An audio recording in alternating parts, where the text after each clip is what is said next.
O Governo chegou tarde a este debate, mas chegou. E acabou por dar razão àquilo que o Chega dizia há muito tempo.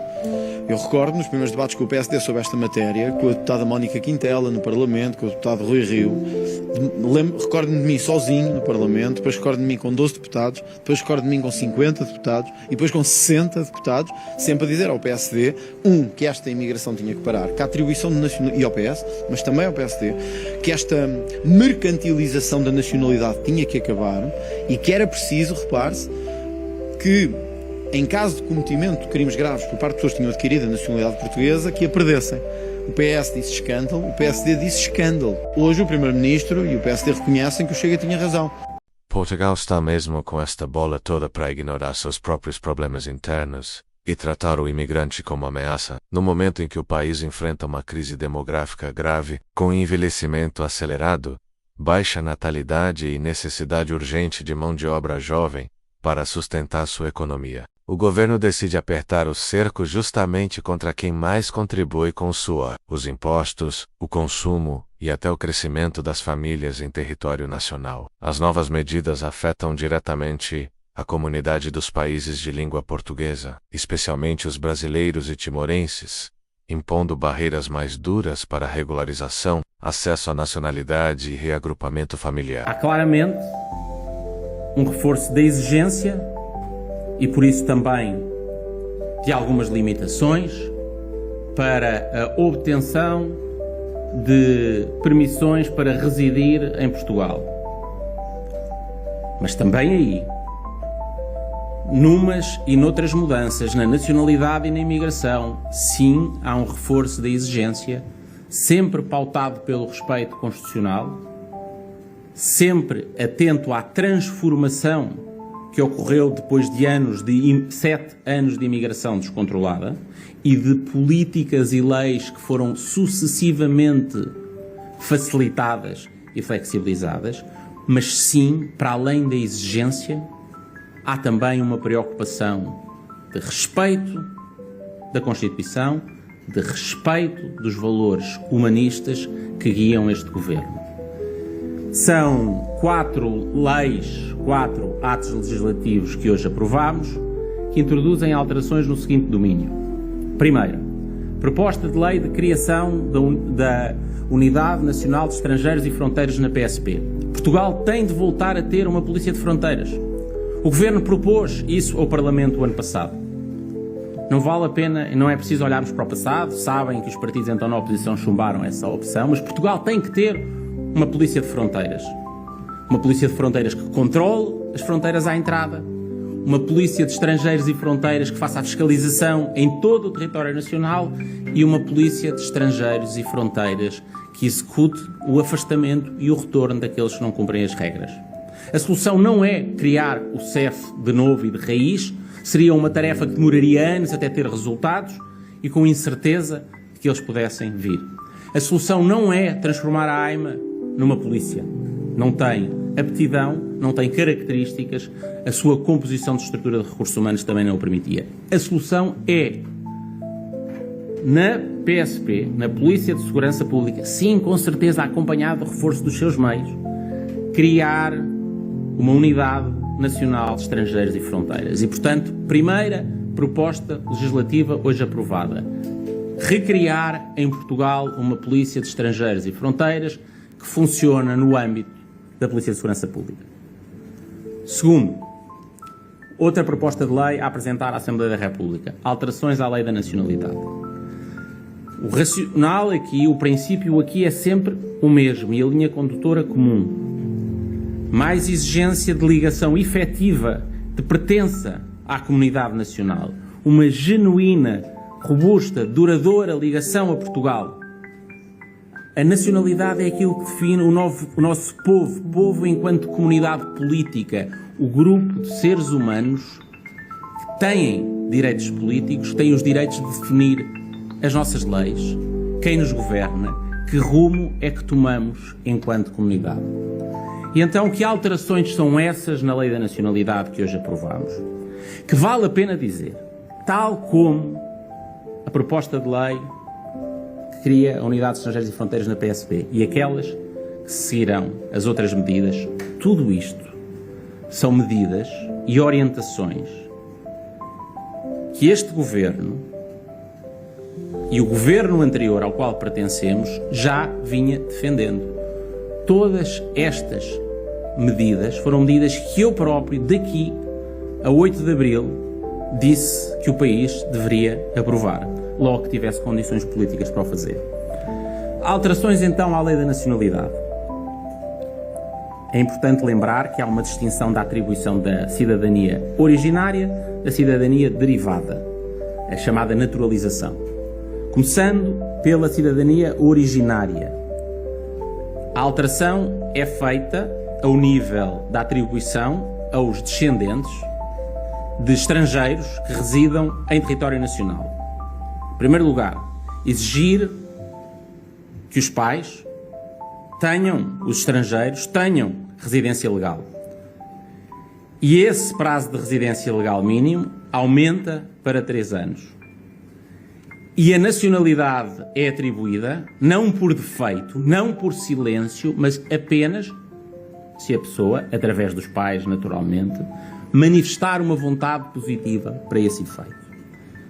Segundo, alterações reforçando significativamente os parâmetros de acesso à nacionalidade derivada, isto é, à naturalização, acrescentando exigências e reforçando prazos, tudo aquilo que nós já a 8 de Abril e já no passado vinhamos falando.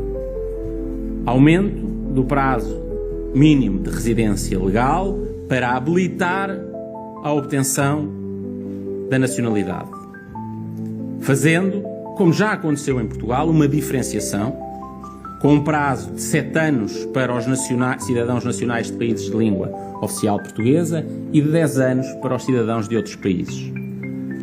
Exigir também já agora que este prazo, e prever que este prazo começa a contar com a obtenção do título de residência e não a partir do momento que se formulou alguma vontade.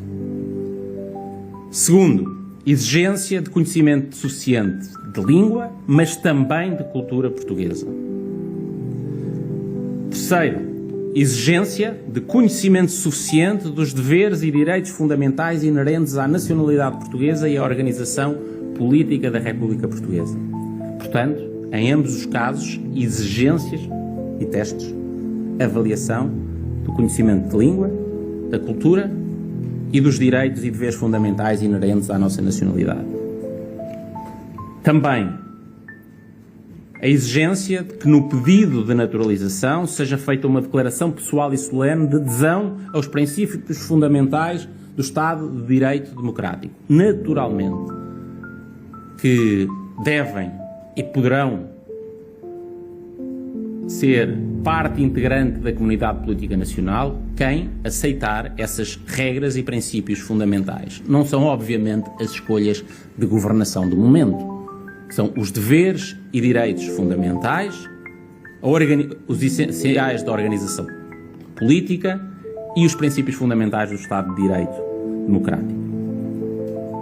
Finalmente, elevar o padrão de exigência relativo ao percurso criminal do requerente, inviabilizando a naturalização daqueles que foram condenados a penas efetivas de prisão e não apenas 3 anos, como na versão em vigor. Portanto, segundo grupo de exigências na atribuição por naturalização, a pedido. Terceiro grupo de medidas, a extinção do regime extraordinário de naturalização de descendentes dos judeus sefarditas portugueses. Um entendimento que este regime teve uma natureza excepcional, teve uma duração no tempo, tinha uma justificação adequada de intuito de reparação histórica no contexto da política de nacionalidade nacional.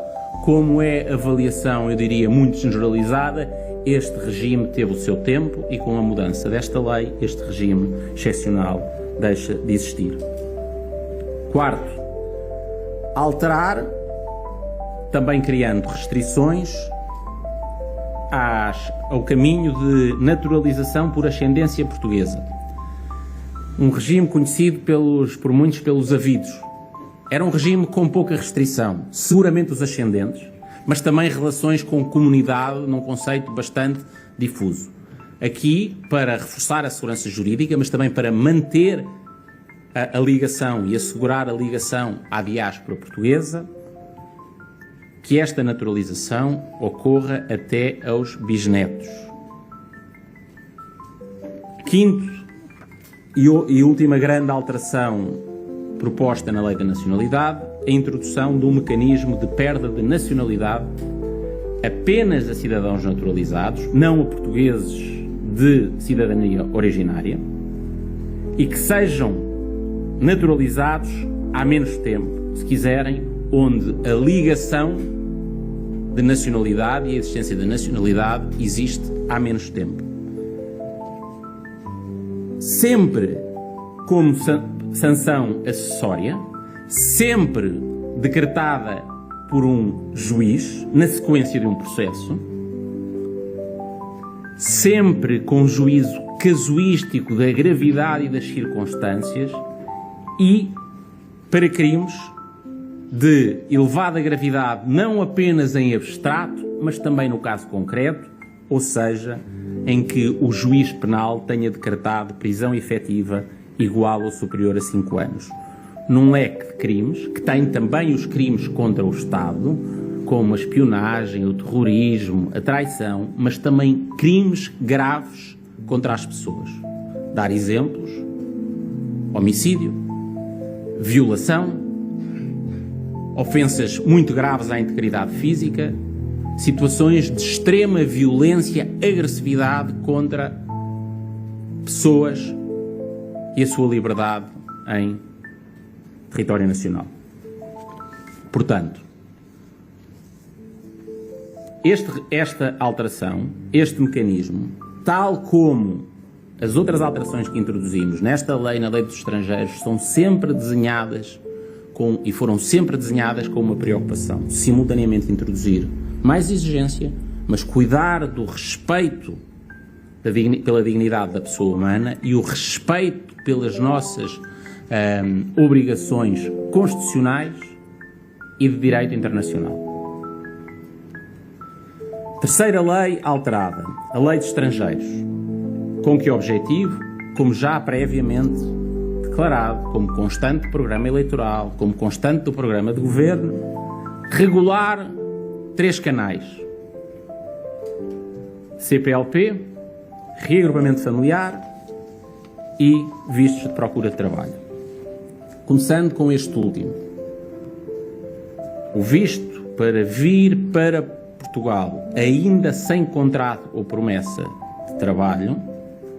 de contrato de trabalho, subsistirá apenas para funções e, portanto, pessoas com as capacidades demonstradas altamente qualificadas.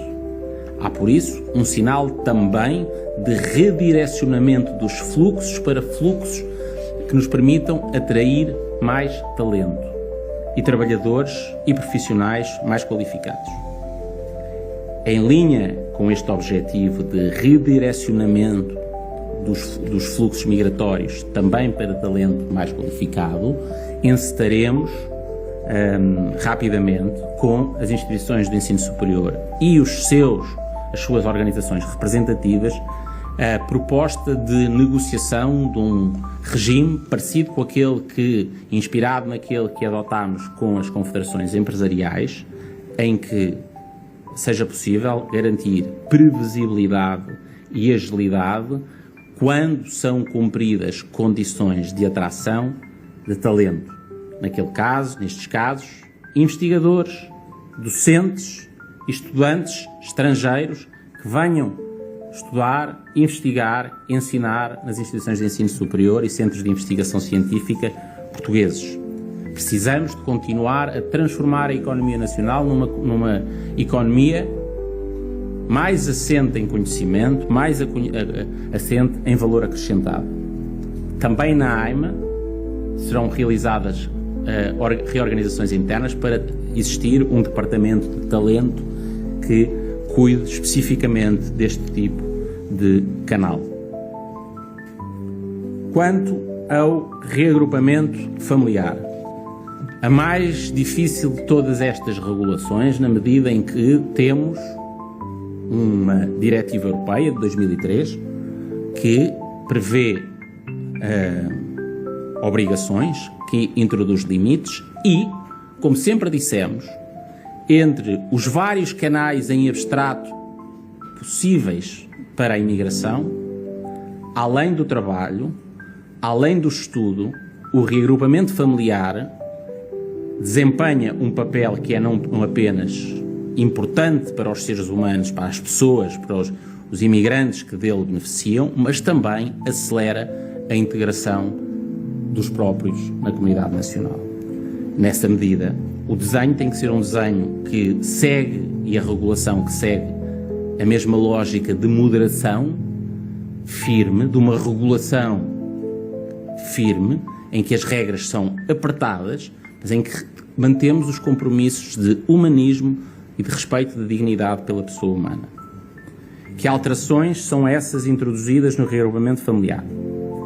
Primeiro, a exigência de mínimo de 2 anos de residência legal para proceder ao exercício do direito de reagrupar familiares. À luz da diretiva, não é possível um prazo mais longo. Depois, restringir a possibilidade de pedir o reagrupamento de familiares em território nacional aos menores. Só é possível pedir reagrupamento familiar relativamente a pessoas que estejam em território nacional que sejam menores. Outros familiares que não sejam menores, só pode ser analisado e concretizado um reagrupamento familiar desde que haja previamente as pessoas se encontrem fora do território nacional e haja naturalmente um processo que leva também à concessão de um visto correspondente caso o pedido seja deferido. Terceiro, robustecimento dos critérios com mais exigência dentro sempre dos conceitos e dos limites previstos na diretiva das condições para a atribuição e reagrupamento familiar. Que o alojamento seja adequado, usando linguagem até da diretiva. Que os meios de subsistência sejam suficientes e adequados e, como a diretiva prevê, não impliquem e não envolvam no seu cálculo o recebimento de prestações de assistência social, no teste da existência de meios de subsistência.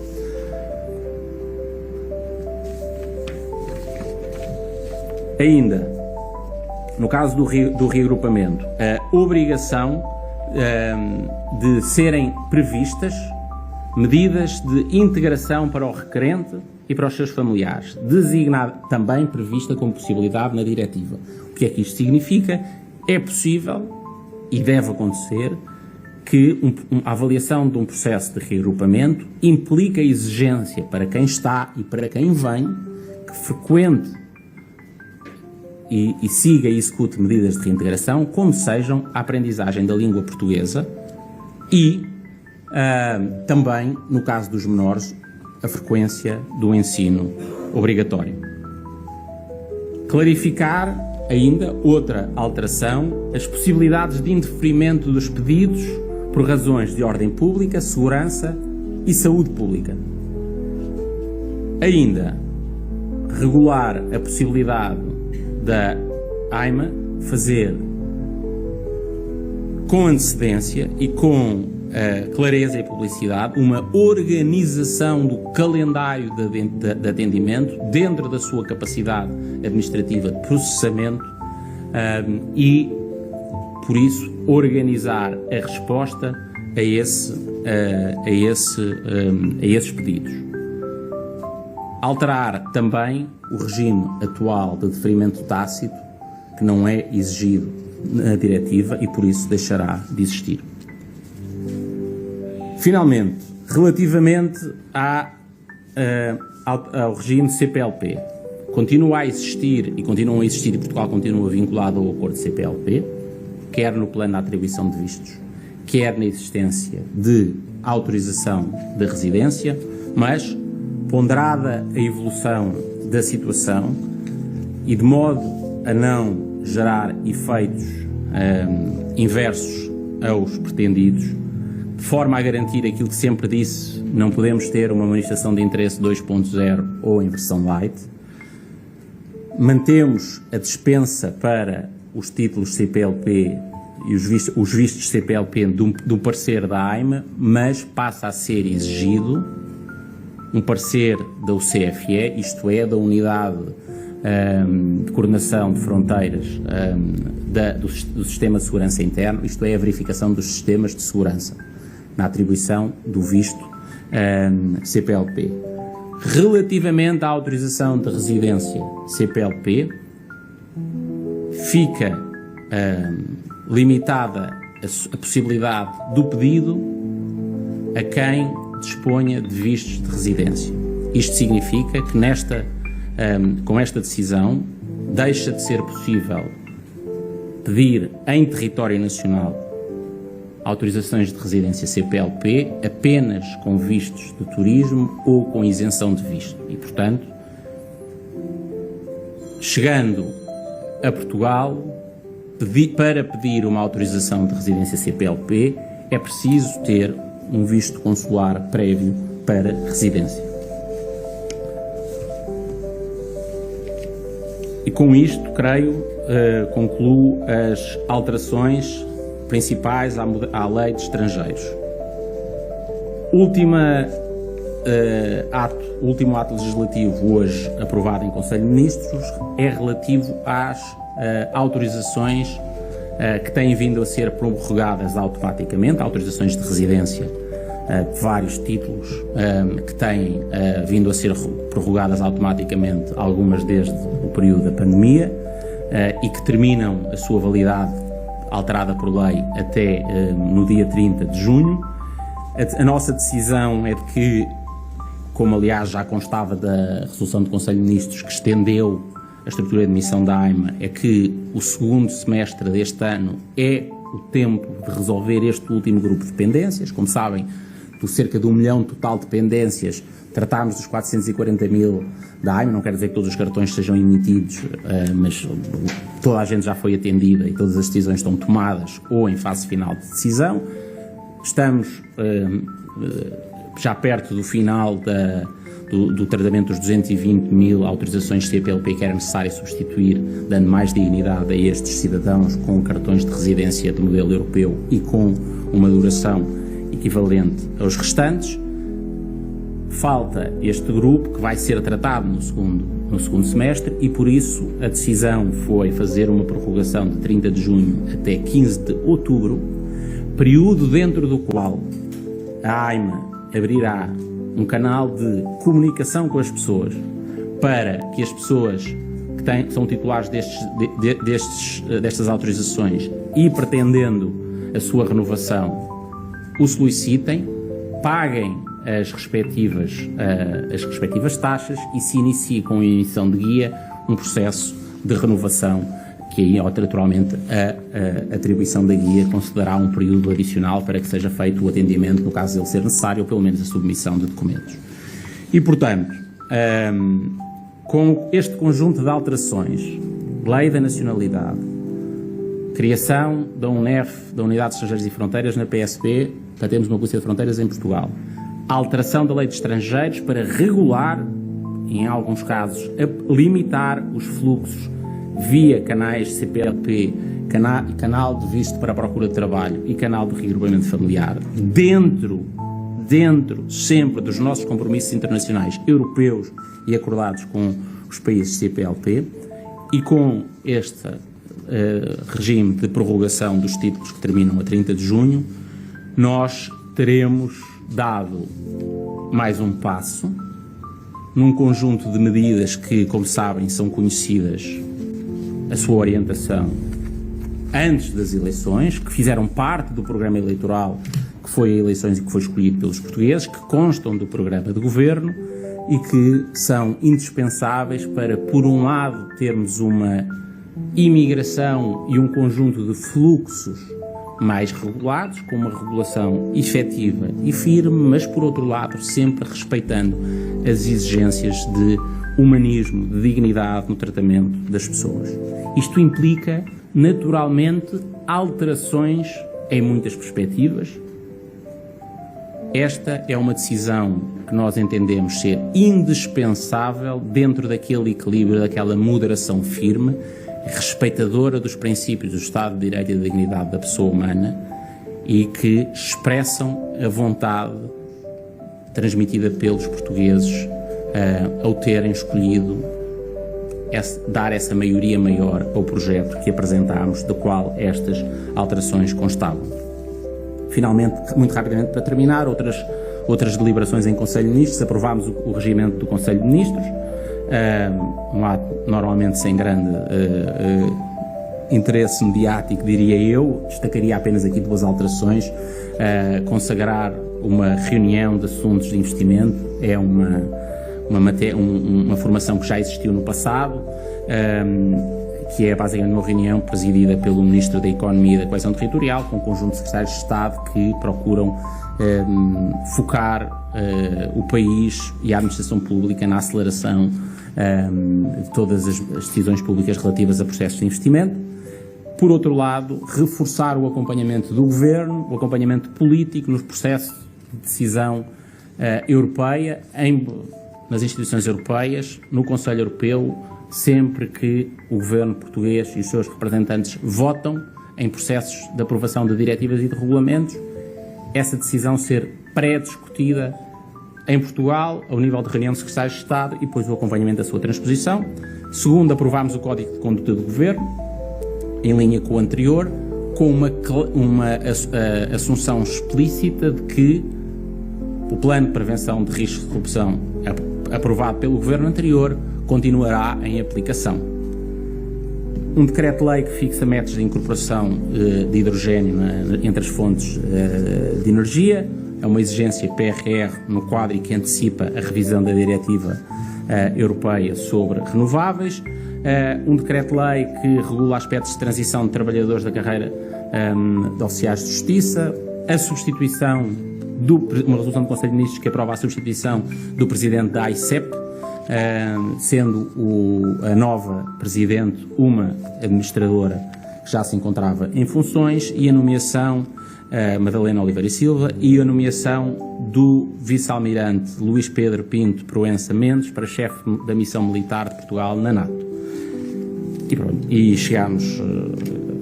cheguei ao fim da apresentação das medidas hoje tomadas. Fico agora à disposição para as vossas questões, começando com, portanto, 2 a 2, como habitual, começando com o público Brasil.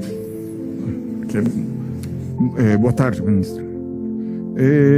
A primeira coisa é: Portugal teve um crescimento econômico e todos os economistas indicaram que grande parte desse crescimento econômico deveu-se à imigração.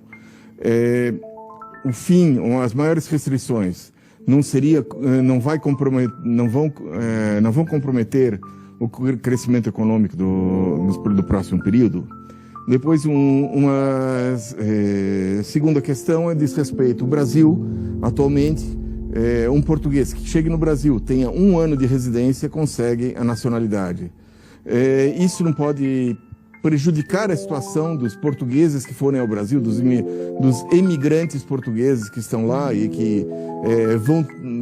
A UNEF, uma nova força policial de fronteiras, substitui o antigo CEF com a promessa de segurança, mas desperta medo em quem já vive em situação vulnerável. As alterações na lei da nacionalidade são vistas por muitos como um retrocesso.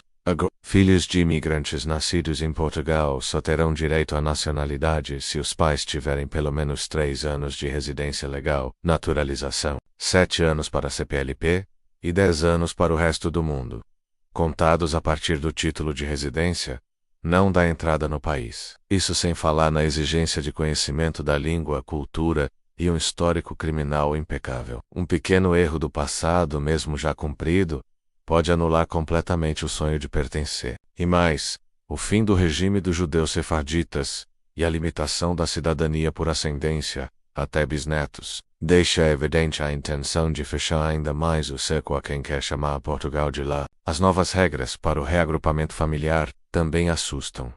O imigrante precisa estar há pelo menos 2 anos legalizado, provar que pode sustentar os familiares sem apoio do Estado, ter alojamento digno e matricular os filhos na escola. Parece justo, mas esconde o detalhe cruel de que essas exigências estão cada vez mais difíceis de serem cumpridas com salários baixos, falta de contratos e moradias caras. Quanto aos vistos de trabalho, apenas profissionais altamente qualificados serão priorizados.